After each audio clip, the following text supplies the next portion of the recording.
In roller derby, holding space is an empowering, often intimidating act of strength and strategy for oneself and/or teammates. Holding Space, the podcast, clears the floor for conversations that touch upon race, class, identity, and privilege to amplify stories, build community, and make more connections in the skate world. Expect lots of smart, dope skate people musing about life on and off 8 wheels and silliness. Can't forget the silliness that you never knew you needed and won't be able to live without. This is Holding Space with Magical Realism. Welcome.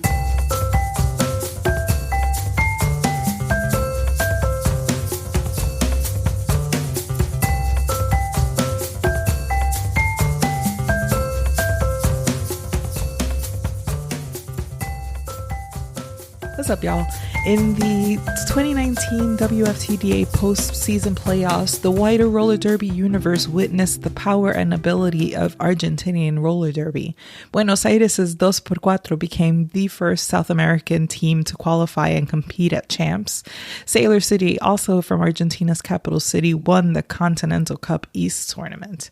It was also arguably the first time the derby community learned of the economic hardships faced by Latin American derby athletes whose monthly salaries and national currencies are a fraction of their US and European counterparts. But what might have been lost at the time was that 2x4 and Sailor City's successes were the tip of an iceberg, hinting at a whole glacier brimming with derby passion, activity, and accomplishment.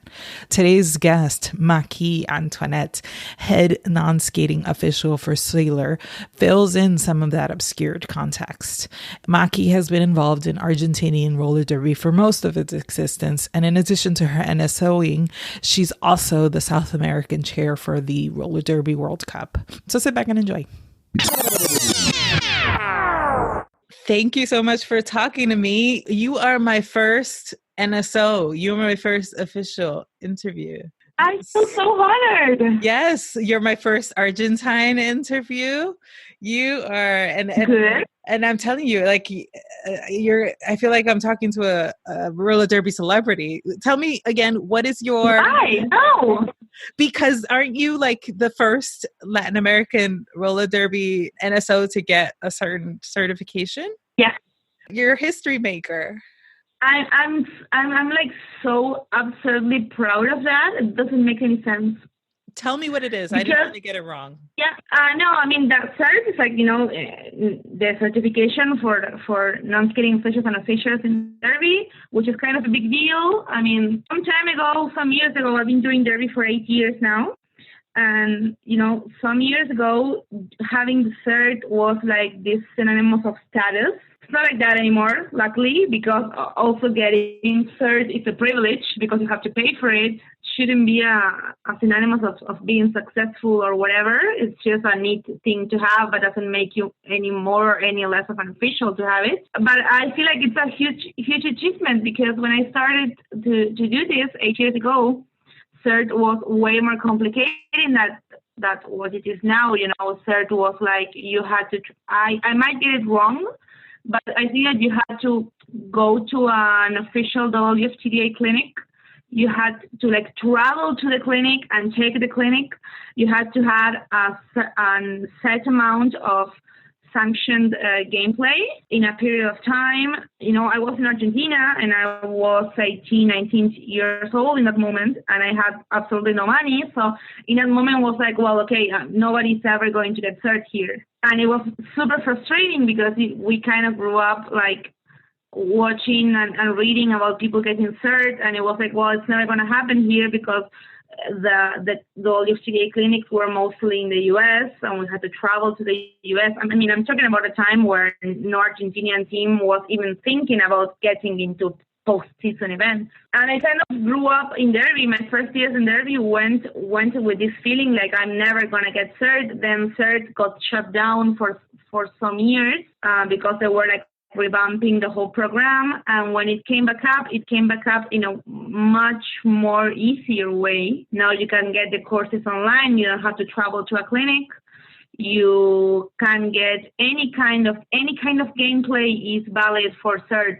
sanctioned and regulated. And so they made it way easier because what the WFTDA was looking for was to get like at least in every continent or in every country and officials with cert. They made it accessible. Yeah, they made it way more accessible. I mean, you have to pay $20, which is it's a one-time fee. But I mean, that's the only like thing that maybe is stopping you, because you can also get recognized if you don't have enough games. It's way more accessible because I really remember when I started Derby like 8 years ago, cert was like that kind of super impossible thing. We had one ref who got the cert, the old cert. He's retired now. But he did the whole thing. He traveled to the U.S. to the clinics. He traveled to the U.S. to do sanctioned gameplay. And it was just like a huge privilege that we couldn't do. So now it's back. It just makes me super, super happy to see a lot of my friends that are skating officials also getting the certification. It's like pretty much, I think I'm not going to risk Mexico, but South America, I'm the first one who got it. Yeah. That is amazing. Congratulations on all your I'm hard super work. happy. Yeah. No, and so I wanna backtrack a little, because I also feel like you are a font of knowledge and can kind of give, listeners a perspective about the growth of Derby in Argentina and its current state. I mean, Derby, backtracking on the history of Derby in Argentina has 10, 11 years, mostly. So you've observed most of it, right? I spent most of it, yeah. I mean, and I still don't feel like one of the oldest ones in the sport, because I know people who are still playing, who are in the first ever team in Argentina that was the Cuatro. Mm-hmm. And the first team gathers up. They do this first league that I'm pretty sure it ends up being the Cuatro, and they go into the first World Cup as Team Argentina with 8 players. That's amazing. Like suicide mission. Like, they just go to the World Cup. And then there's that, like, what was it? I think it was it after Manchester that they played like a ridiculous amount of games in like a week. It was like every day, like after playing the World Cup, those por cuatro went on the road and like did this. Before the World Cup and after the World Cup, it was a month and a half tour. Amazing. Yes, it was, and figured out that that's the result of like 10 years before. They just went into the World Cup with 8 players, no T-shirts, no funding, no anything, just to try it. It was, of course, the experience was not the best, but it just gave them the kickstart to start to get things going in Derby in Argentina. And Derby in Argentina grows exponentially. Like, I cannot emphasize enough how much Derby grows. Like, every month you get a new team somewhere. It's either in Buenos Aires, it's either in the north, in the middle, in the center, or in the south. You just like stop keeping track of teams. It's like, there's a new team in Cordoba. Oh, wow, really? And when you start making, I don't think we have an official count of teams, but every time I check, there's like a new team coming together. So it's exponential. I am willing to risk that out of South America, we must be for sure the country that has the biggest Derby universe, Derby teams, and one of the most organized, because I don't think that either Chile or Brazil have as many teams as there are in Argentina in this moment, active teams. How many would you say there are? Just to give us. Oh my God, I don't know. Like, I would risk, off the top of my head, I could tell you 40 teams. 40 teams in Argentina. Yes, off the top of my head. Like, I can tell you just 15 teams in Buenos Aires. What's the population of Argentina? We are 40 million. 40 million, 40 teams, 40 million. That's amazing. That is. We are 40 million, 20 something in Buenos Aires, and the other 20 in the other 23 provinces Argentina has. And I don't think we have one team per province, but I think there must be like only 2 or 3 provinces that don't have derby. All the other ones, at least one active team, they have. It's huge here. And in some provinces, they have the backing from the government. In others, they don't. It really depends. Depending on the government, maybe they get like an official backing, maybe they don't. What does the government support? They can support with giving you a free space to train. They can actually, if you host a tournament, they can put like a decree out that the tournament is an important sports event for the province, so they will actually give you money to fund it. They can give you accommodation. I mean, I've stayed at tournaments where we stayed at dorms that were paid by the government of the province because the province thought that that event was important. Let me just pick my jaw up off the ground. That sounds like the dream. Like, how are we not in Argentina being supported by the Argentine government and flourishing? That sounds amazing. Yeah, it's beautiful, but it's very depends on the province. Like in Buenos Aires, being the capital city, it's very, very weird to get public funding. But in the provinces, it's highly more probable that you can get a lot of funding, like free place to stay, a free place to train, to host your tournament. You can also, I've heard cases of actually getting money to pay the refs, to pay the tickets, to pay the teams. Yeah. Is that because there's less competition for the resources? Like, I would imagine being the big city that Buenos Aires is probably a lot harder, a lot more competitive. Is that what it is? Or is it just... Yeah, I would assume so. Okay, so my other question... It's a matter of competition and a matter of also... I mean, if the province is small, having a bunch of people traveling to your province to do that, it's also a tourism opportunity. How well known is Derby in Argentina? In the general population, like how widespread is it followed? It's so weird because Derby is like that niche thing that everyone thinks they know what it is, but they don't really have an idea. But we are getting to the point where a lot of people know someone who knows someone who does Derby. So we have to explain it less. It's not as widespread. I mean, events still are like really niche and really like the people who go to a tournament are like boyfriends, girlfriends, partners, friends of the people who are playing. But it's growing, and I mean, with this whole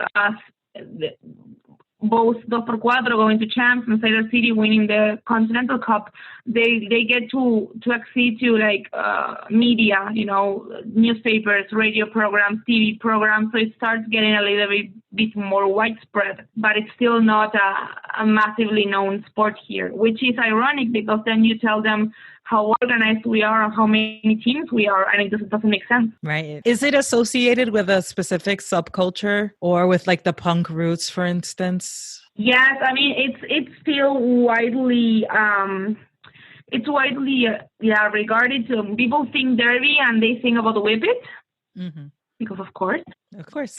And it's also very, very related to the queer movement, to an underground lifestyle that it's really hard to shake off because, you know, people, especially Derby players, are still struggling to be recognized as real athletes because the tattoos, the colored hair, the different bodies, the different identities.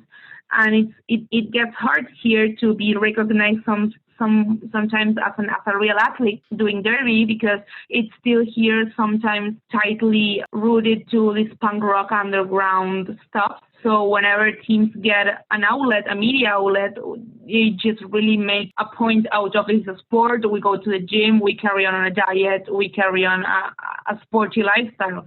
But just because it's not football, it's not hockey, or it's not rugby, it's more complicated. Yeah. As you speak, I'm thinking of like the marriage equality movement, and Argentina was at the forefront of that. Argentina, I think, was like the first country, right, that recognized same-sex marriage. So even way before the U.S. Yeah. So it kind of, I don't know, it kind of makes sense. In my brain, it makes sense. Somehow I'm like that they would be at the forefront of embracing Derby too. You know, I don't know. It kind of like, it logically stands to reason that those two. Yeah, it's logically, but sports is complicated in Argentina because, it's still a football mentality overall. And if sports are not in that circle, that's like the biggest sports in Argentina are football, rugby, hockey, and I think I'm drawing the line there. Maybe tennis, and that's it. So everything that comes out from that is, we're not even going to the Olympics. Whoever wants to go to the Olympics anyway, but it doesn't give you that credibility and that amount of like, oh, it is a real sport.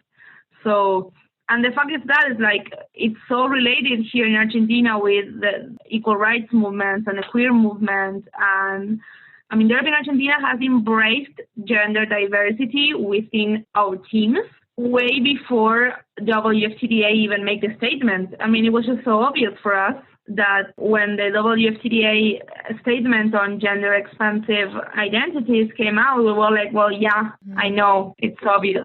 Yeah, no, that's what I mean. It's like there's something in the sort of Argentine mentality. It's all like parallel in a sense. It's y'all are really forward thinking and really embracing of recognition on a lot of different fronts. So why do teams and leagues start up in the same cities and don't like merge, or like what is the, can you explain how Dos por Cuatro and Sailor City both belong to the same city but are two autonomous separate leagues? They formed, it's funny because people who are in Sailor City, were part of the founding Dos por Cuatro, but it really happens here that teams merge, separate a lot and form their own teams. But we also see that as here it's seen as a positive team because it's like you just get more people to play near you.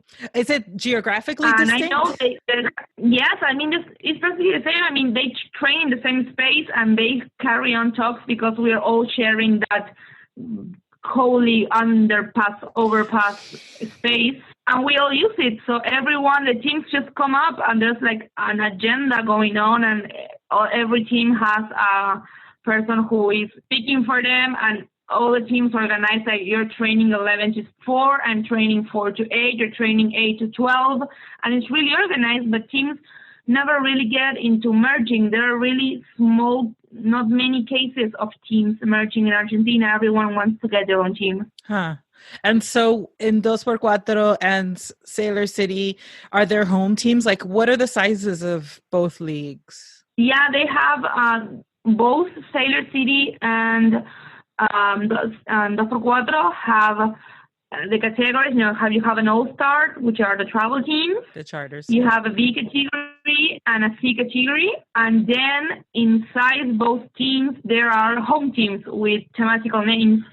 But they don't play much. It's been a time since I've seen some home teams. The most common way here to play is by categories, which are A, B, and C, because home teams are a mix of everyone in the team. So when you get to play with another team that only has one category, it's really like unfair when you go to the track. Gotcha. So they have both teams, and actually most of the teams usually have, if they have enough skaters, they have a B category and a C category. All-Stars are more complicated to find. Maki, how did you learn about Derby? How did you start? What's your Derby origin story? How to tell me that? My Derby origin story, I was 12 years old and I was watching MTV. There was this program in MTV called Made. Do you remember it? I think so, vaguely. Made. It was like, I want to be made into, and there was this girl who had this massive self-esteem problem at school and got bullied in the States, and she calls into MTV, this reality, and she was like, I want to be made into a roller derby player. No way. That's how, yes, look it up, it's wonderful. She gets in 30 days to pass minimum skills and to play, it's bank track, she gets to play bank track, but she goes I get bullied at school and I get I have a lot of problems, I don't have friends, and yada, yada, yada. I want to be made into a roller derby player because they're powerful, they're wonderful, they have strength. And that's how I get to know Derby. In that moment, I was really active on LiveJournal like fandoms in LiveJournal, and I remember there were some folks who did derby, and then I kind of slept on it. And when I turned 18, well, we came along in the middle. And when I turned 18, one day I go into Facebook, like roller derby Argentina, and I found this whole world of Argentina roller derby, and I was like, yeah, well, okay, why not? Let's just give it a try. I mean, bear in mind, I don't know how to swim. I don't know how to ride a bike. I didn't know how to skate. I've never done a sport in my life. Passing minimum skills to me took me like 2 years and a half. But, and this little team, my first team, it's called Wonder Clan, was forming like 10 minutes from my home. There were 7 girls, and I just joined them. I bought my first pair of skates, and I started training to be a roller derby player, which took me the wonderful amount of 2 years and a lot of non-passed minimum skills. Happens. And that's how I got into the community. And I used to be a non-skating official while I was a rookie, a fresh meat. And I really liked it. I'm a nerd. I'm a number nerd. I've always been. And I really liked it. And I really liked being able to like see the game from that side of the track. I thought it was super interesting, and you can get to learn a lot of it, not by being in the track. And I was really struggling with my identity in derby, and where I'm just seeing girls coming into the team. I'm passing minimum skills, and I'm not passing them, and why. And I start being more a non-skating official. Then I pass my minimum skills. I play my first game, and I realized I really don't like playing derby. It wasn't for you. Well, that part of it wasn't Yes, I finished my first game, and I was like, whoa, that was terrible. My body hurts. I'm sweating. I don't like this. I know. And I just dropped altogether. I never skated again. And I've been a non-skating official ever since, which doesn't make any sense, but here I am. Wow. Okay. That's awesome. That's really cool. I'd never heard it talked about that way, but I really love that about derby, that there's a place for everyone. You know? And for every type of personality and every type of like sensibility, and you can find your role, your place in the community. That's dope. Yeah, my place where I feel like I always said, like as a derby skater, I'm a really good non-skating official because I really like what I do. I mean, contrary to a lot of people who sometimes get into officiating because they had this like really nasty injury and they had no other choice but to keep in that place, and maybe they struggle with that. I was like, no, I'm fine. I just love this because I am not getting hit. I am not getting screamed at. I don't have to cross-train because I hate cross-training. So I really like this, and I kind of ended up being good at it. And I also noticed it was really, really, really necessary in Argentina because officials are scarce, really scarce. And it's really, really common in Argentina. I mean, I'm head non-skating official for pretty much every tournament, that big tournament that's done in Buenos Aires. I'm always head non-skating official of it. And it's funny because I arrive into this tournament like I'm the only official in this tournament that's not also playing the tournament. And that's necessary because you need someone that doesn't have to like, okay, I'm going to do this game, but I have to run off to warm up and do the game. Because at the end of the day, most of your head is always in what you're going to do with the game and what you're going to play with your teammates. And we really need people who are like full-time officials. Because officiating then turns into an afterthought. Yeah, and like officiating is not your second option. There are not many. I mean, I don't know other non-skating officials that are only non-skating officials. They're mostly players and officials. I was going to say that it shows too, because I think that you, from my sense of following you on social media, is that you seem to be a leader in officiating in Latin America. Yeah. And, aren't you also behind the Oficiales or Derby Argentina? Yes, I'm part of that. It's like a fun team. It was a joke with friends, and it ended up being a serious thing. That's awesome. Tell me more about it. Orla, Oficiales or Derby Argentina, was actually like, what we did, we were a group of friends, most of them also players that just really wanted to go to tournaments. So we start getting together and we start to notice that we are always the same officials in the tournament. So we're like, well, where are you staying? Well, we can travel together. We can get together to travel. We take the same bus. We take the same plane. We stay at the same hostel. When we started to notice, we're starting like to actually host events just to fundraise for our trips, so all of us can go to the tournament and all of us can come back. How many of you are there? Right now, we must be 10, 12, 15 maybe. We're just a group of friends from Buenos Aires.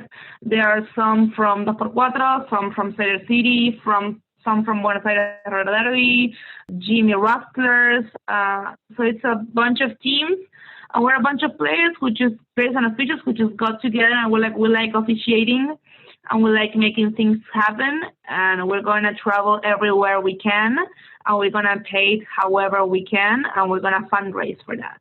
That's dope. And we host like small mixers and scrimmages, like, you pay 10 pesos, 50 pesos, your sign up to the scrimmage, and we just put all that money in a pool, and then we use that pool to get cheap bus tickets, cheap hostels, to pay for food, and so we can just all go together to events or just pay a part of your bus if you can pay a part of it. And it's nice because it's not affiliated to any teams. We're just a bunch of friends who are doing that as officials.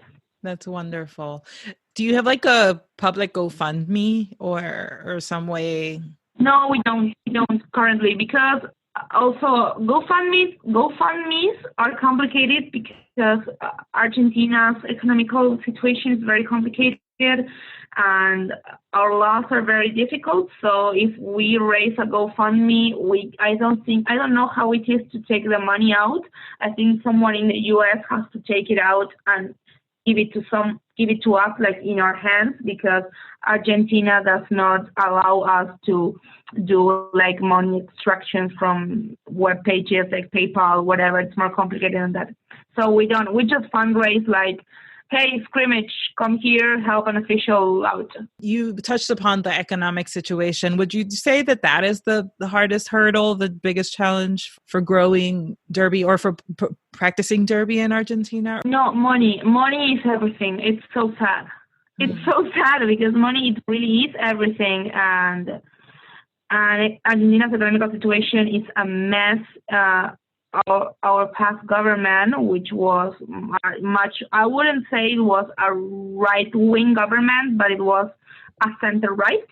Mm-hmm. And, I mean, economics really went badly the last 4 years. I don't know if it's widespread, but we have currently a very big debt with the International Money Fund.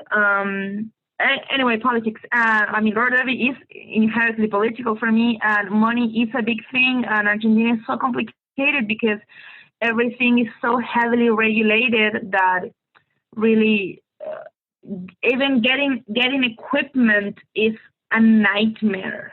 Some years ago, more than 4 years ago, we used to have this totally clandestine system to get equipment from the U.S. because, I don't know, a pair of Riddle R3s for a rookie were, I don't know, $100 in the U.S., you would say, more or less.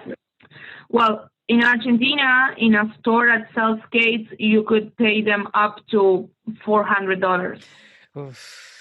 The most basic skate. We're not talking about Bond. We're not talking Mota. We're talking Riddles R3, which, hey, they're a gem, but they were not like a first range line of skates. No. Yeah, they were on top of the line. They were like the most. During my derby career, my biggest dream when I was a derby player / rookie was to get 187 killer pads, knee pads. I never could afford them. And it was like my biggest dream was to be able to one day travel to the States and get pro derby pads. And it was like, it's my biggest derby dream ever, and it's something super basic. So money is a thing, and now that we are aiming at the bigger picture, that composes traveling as a player, traveling as an official. Money is everything. I mean, it's just so complicated with the dollar that's going up every single day. Inflation is over 50%, and you have to pick between paying your derby monthly fee or eating, and it just gets really complicated sometimes.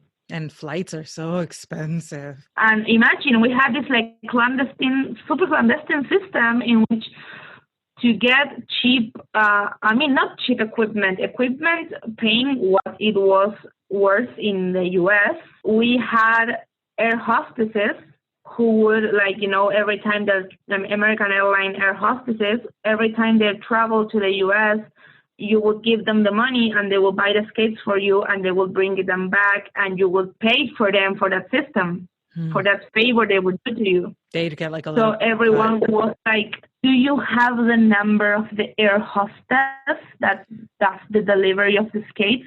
And during some years, it was the only way to get fancy skates. Now it's more common because now you have teams that are traveling to the US or to the Cups or whatever, and maybe you can have a friend that brings them back. But some years ago, getting a top-of-the-line skate was like a lot of money and a lot of like logistics around the whole thing. So yeah, money is a big stopover because living here is expensive. And wages are probably low. No, I mean, salaries haven't gone up in months, years even. Because the past government, one of the past first things that did was to freeze all salary negotiation was frozen. So, I mean, the dollar was going up. I mean, think that going into numbers last year, dollar was 1 peso was $40,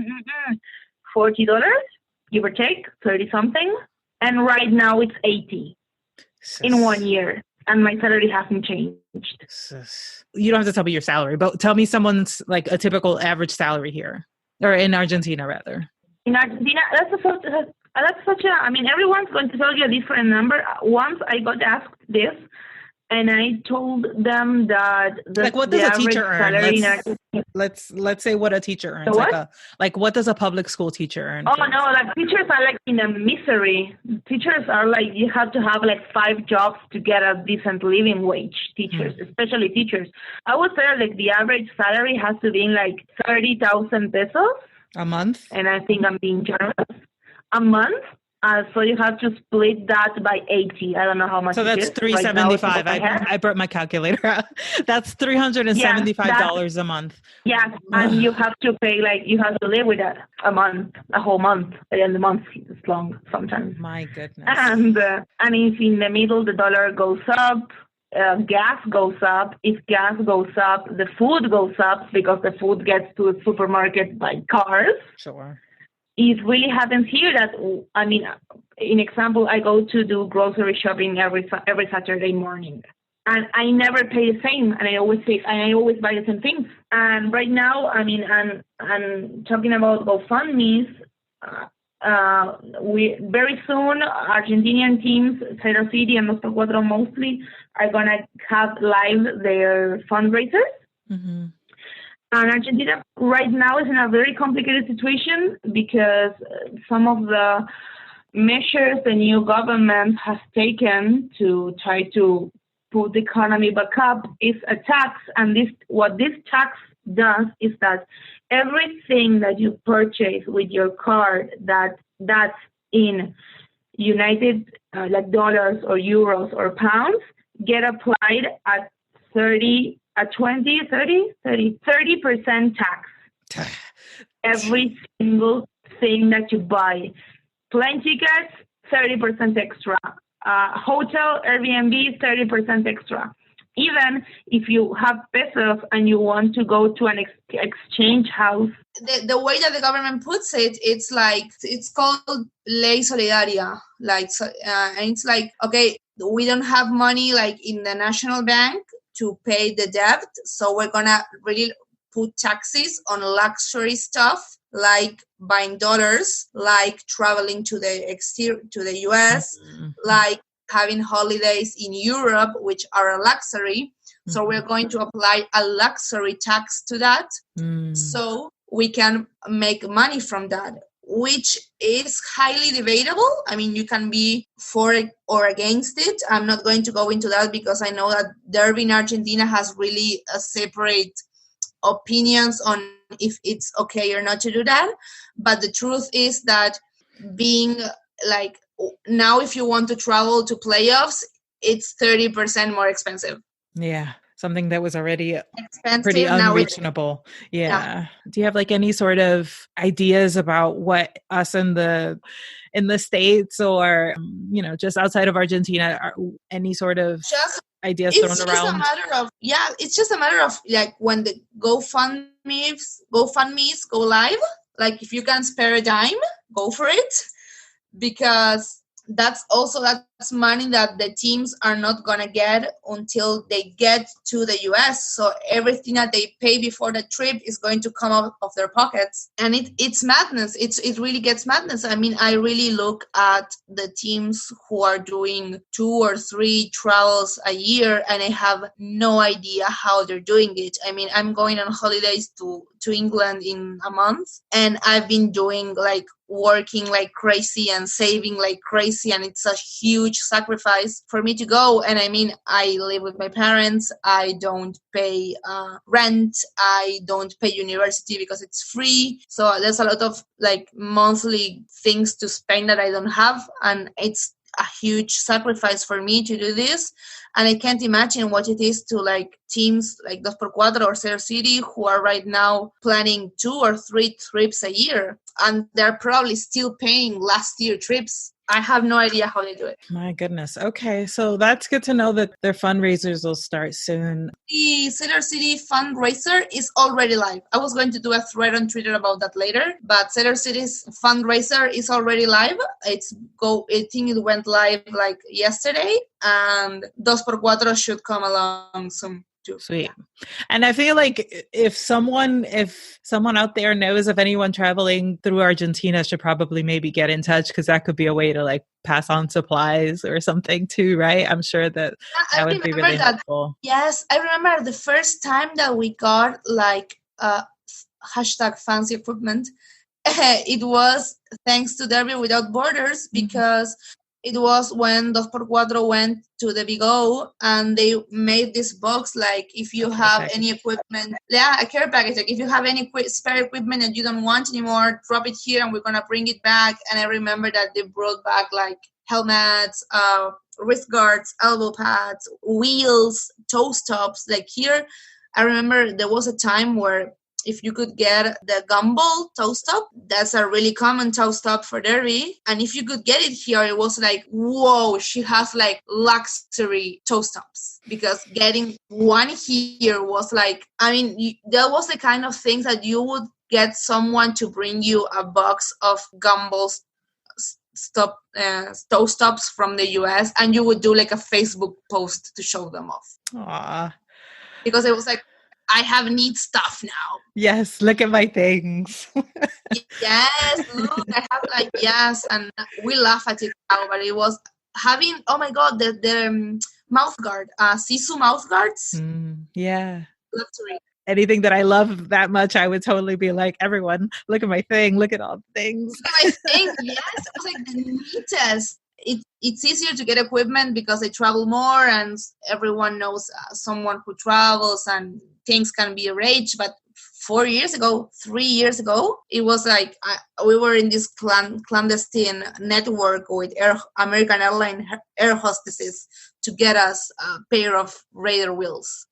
Yeah, I mean, y'all got what we call in Spanish ganas, because on the other hand, you have all of these like shortage of resources, and going to the World Cup with 8 players and playing, almost 2 months on the road, back-to-back games. And meanwhile, you were a radio host of a derby in like an Argentine derby podcast, like way back when in 2015. Like that was so dope. Like it just speaks to the kind of fandom and love for derby that y'all have. Like it doesn't come easy. You gotta love it. You gotta really love it. Oh yeah, all that you do. Derby's time consuming anywhere, because derby is a very time consuming thing. Mhm. I think you have to have a lot of self-control so it doesn't really eat up your life completely. How do you handle Because that? How do you do that? I don't. Derby has eaten up my life. I mean, I'm not going to lie to you. That's Derby it. has. You've accepted it. You cope. Yes, I mean, some weekends ago, I was talking with my girlfriend, and I told her like I can't quit Derby because if I quit Derby, I'm going to quit my biggest social thing in my life. If I quit Derby, my life's going to be like university and work, university and work. The only thing that I don't do that's not working or studying is Derby, Derby people, Derby organization, Derby something. Derby Twitter. Yes, Derby Twitter. And now it's Derby Twitter. It wasn't even in Derby Twitter some months ago when I just jumped in that too. And yeah, it really eats you up. And here we are passionate about it. And we had the radio program. There were 2 radio programs in one moment. Then there was a magazine. There were 2 magazines that were like printed monthly Derby magazines. There were a whole magazine about roller derby. It was printed and we used to buy it. We had and then it's the whole thing like coming together to fundraise and to do events and to carry on events with little resources. I always remember that kind of anecdotes. Like there was this World Cup. It was an MRDA World Cup. I think it was Birmingham 2014 or the one prior to Calgary. And the team they just ran out of money in the middle of the tournament. Like we don't have money to eat anymore. And they were playing and they had to like pass a helmet through the crowd and the World Cup. We just signed to the arena. Like we don't have money to eat tonight and we have like tomorrow to play games and we're 11 and we've run out of money. We have like 50 pounds or we're 10. So like if you can spare a pound, please drop it in the helmet. And it's not even like it's not even strange for us to do that anymore. We're like super used to be like begging money in places because we just really want to go and we're gonna go anyway. It doesn't matter if we have 100 pounds, 1,000 pounds, or 1,000,000 pounds. We're gonna go, and then when we get there, we're gonna figure out. It's not the best plan. It's not, but it really speaks about how passionate we are about it and how we try to. So far, it's gotten you the successes that you've achieved. Yes, but it really talks about how passionate we are and how we are like we're gonna figure it out. I don't know how, I don't know why, I don't know who is going to pay for this, but we're gonna figure it out somehow because we cannot miss this event. It's drive, it's ganas, it's passion, it's all of it. And I also wanted, so since we're talking about the World Cup, Maki, tell me about your involvement. Aren't you the South American rep for the World Cup? I am the South American regional chair at the Roller Derby Nations Committee. Yes. And how is that going? And how did you become involved with that? Because I didn't have enough free time. So I was like, let's just eat up my free time a bit more. Let's just throw myself into the World Cup. Yep. Because just why not? Because. Just because. I mean, what else can I do? Just throw us into the world. Yes. So tell me about that. Yes. I wasn't even going to get into that. I got an email one day, like a nomination from a team from Uruguay. And what are you going to do? Say no? Of course. and they were like, you know who would be a super good rep? Maki. And I was like, okay, yeah, sure, fine, bring it. Yep. Yeah, sure. I don't have free time anyway, so yeah, bring it. Another mailbox in my email. The World Cup is such. I'm a huge fan of World Cups. I mean, as an Argentinian, I would think so. Yes. I'm like, I hate football as a sport. I hate it. I hate how people turn the kind of person they turn when they watch football. I hate it. But the World Cup comes along, and I am insufferable. Like, I've cried for Argentinian football matches. I am a fan of World Cups, of whatever. Like, volleyball World Cup, I'm watching it. Hockey World Cup, I'm watching it. And think that my only international derby event in my life was the Barcelona 2018 MRDA World Cup. So it kind of it struck me. It was the first time that I was traveling outside Argentina, well, outside of Latin America, actually, to be part of an official, like in an event, such a big event. I mean, I was the first non-skating official in a World Cup, in a MRDA World Cup, Latin American official. And it kind of struck with me. And now I am in this wonderful group of people who are in the organization from the next World Cup. And it's beautiful. I mean, no, there's not a date. No, there's not a place yet. And if there were, I wouldn't be able to tell you. But how dare you? We cannot talk about that. You're sworn to secrecy. No, I respect that. I'm just kidding. Tell me about the experience, though. Yeah, there's no place or date for the World Cup, but it's a wonderful experience because we just went through redefining what a nation is. I mean, what's the meaning of a nation, and how nations are not just borders, which is not only great, but it really blows my mind how Derby has these things with borderless nations and recognizing stolen lands and recognizing a lot of things that a lot of sports sometimes just pass over their heads. And we are receiving daily on our inbox a lot of emails from teams that are coming together and nations that are coming together that are not necessarily political border nations. I mean, a big example of this is the Team Indigenous, the Jewish team. The Black diaspora team also came together and they sent an email to the Committee of Nations to be part of the organization of the next World Cup, and we welcome them because it's a wonderful experience and it's a wonderful exchange of cultures and knowledge and experiences and people all over the globe feeling and living Derby differently. And these big teams that don't necessarily live in the same countries, but they still come together under one symbol or one flag. And it blows my mind. I love what I do there. I love it. How frequently do you all speak? And how, is it mostly like through video conferencing? And we have a monthly meeting with the chair and all the reps. It's a video conference. We are 6 or 7, I think. It's really hard to get a time where you can find Korea, Buenos Aires, Poland, Scotland, South Africa, and the US all awake at the same time. It doesn't exist. I think you probably have to rotate, right? Yeah. We rotate. Yeah. I mean, the last time it was for shortstop. She was in Korea and she had to wake up at 4 a.m. for a video call. I mean, she was in audio only because it was it's 4 a.m. I'm in my bed in the darkness. I'm not gonna put my video up, but. We have monthly meetings, and we also have a platform that's Podio. And in Podio, we have a platform where we are with all the reps. Every country gets a country, nation, borderless nation gets 2 reps. Representatives. Mm-hmm.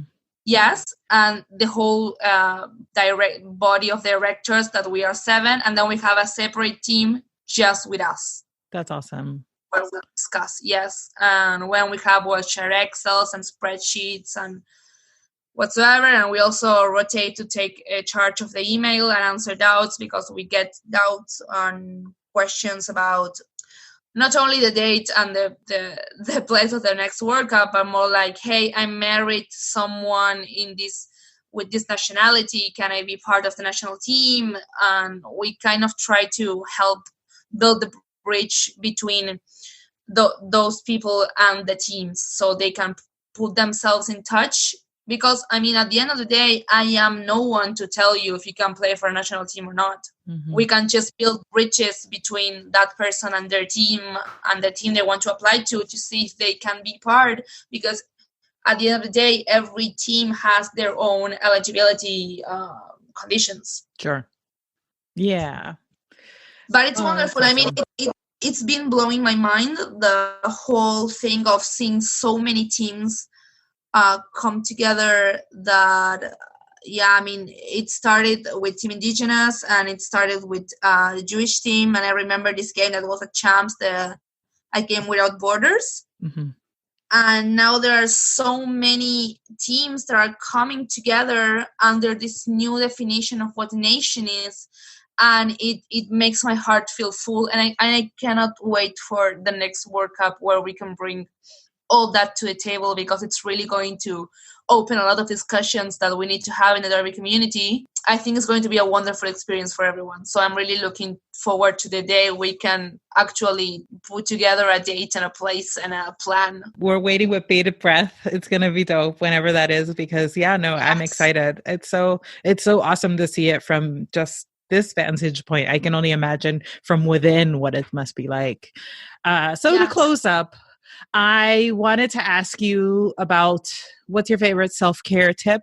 Do you have a favorite self-care tip? I can tell you I got a really good piece of advice out of my biggest derby mentor. And she gave it to me on Sunday in a tournament that we had.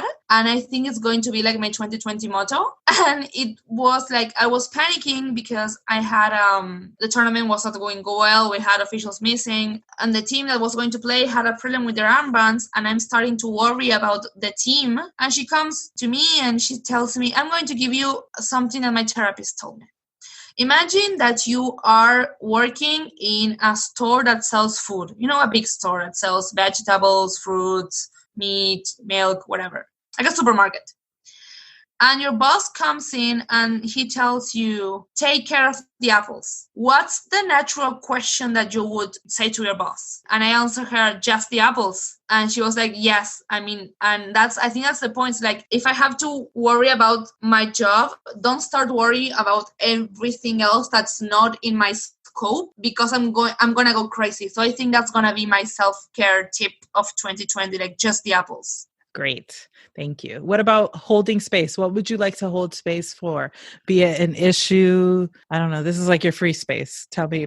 Really like to keep on discussing, and probably I'm going to go into a Twitter rant soon about this again, about politics and derby. I remember that I got into a moment in derby Twitter some months ago that I was like, roller derby is political. And if there are partnerships with the military and you have IC involved, it's important because it's political and everything is political. And I think that it's wonderful that we keep on discussing what's okay and what is not okay to do, and what it's okay and what is not okay to endorse in derby right now, because we are, every day of our lives is political, and everything we do is political, and every decision we take is political.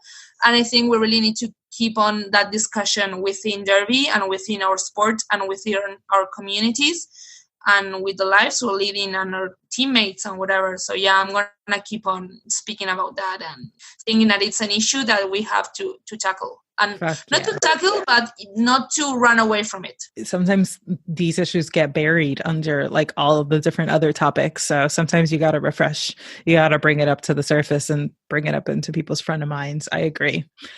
Thank you for that thread. I remember that thread. That was a really important discussion to be had that day. When we got with the whole like military, and I know, you told me you have family in Latin America. The relationship Latin America has with military is very, very different with the one the States have and Europe has. Big time. And it's even a different relationship that we have with the States because of military. When this whole thing came up, I just felt it was very necessary to tell people, like, here's how it feels in Argentina, here's how it went with the military. And sometimes when I see what's happening in the States right now and what's happening in the borders with ICE and these modern day concentration camps, and it really blows my mind, but not really, because I'm Argentinian and that has been a part of my history ever since, and I am not surprised by how evil things can get sometimes. A lot of people don't understand or aren't aware that the trainings and the atrocities that were committed in Latin America began in the States. Like they were like the School of the Americas and all of that, that the militaries that came into Latin America, and that whole messed up experience or that whole messed up history that's hidden here. Like people don't know that, so I really appreciated you bringing that point.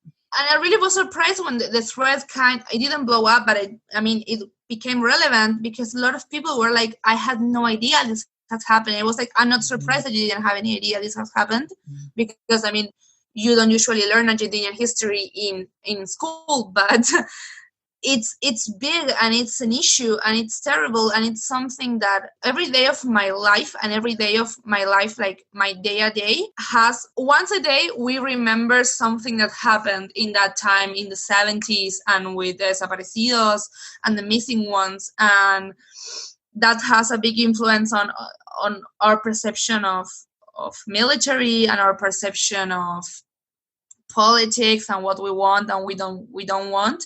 So I mean, I'm that kind of person that people will tell me like, oh, you make everything political, and I'm like, yes, everything is political, and I will not stop making it political. Last but not least, who is your MVP? I'm gonna split it into two. My most valuable derby player is my derby mentor, my derby fairy godmother, which is Huevo from Sailor City. She's also on every Twitter. She's the one who told me about Just the Apples. Nice. And she's this person who, in 8 years that I've known her, she has never once told me that I can't do something. Like, I'm gonna apply for the World Cup. You're gonna get into it. You know, I'm gonna apply for the Big O. You're gonna get in, do it. I'm gonna go to like do something in the World Cup. I trust that you're gonna get into it. I never. Like, she was always so supportive of me and so supportive of every thing that I try to do. She's like, you're going to get it, do it. And my life MVP is my mother. I'm not even going to discuss that. Hooray. Thank you. Like the best.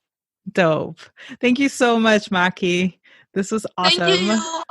I really hope you had like fun and it was interesting. All right, folks, well, there you have it. Holding Space with Magical Realism is available on Apple, Spotify, Google Play, and YouTube. Help the pod grow by subscribing and sharing it with friends. Rating and reviewing on Apple Podcasts also helps others find us. Follow the pod on Instagram at Holding Space with Magic Pod. Intro and outro music is by Sunsearcher. The song is called Latin Rhythm, and the cover photo is by James Corbett of Epic Life Images. Find him at Epic Life Images on Instagram. See you next time. Bye.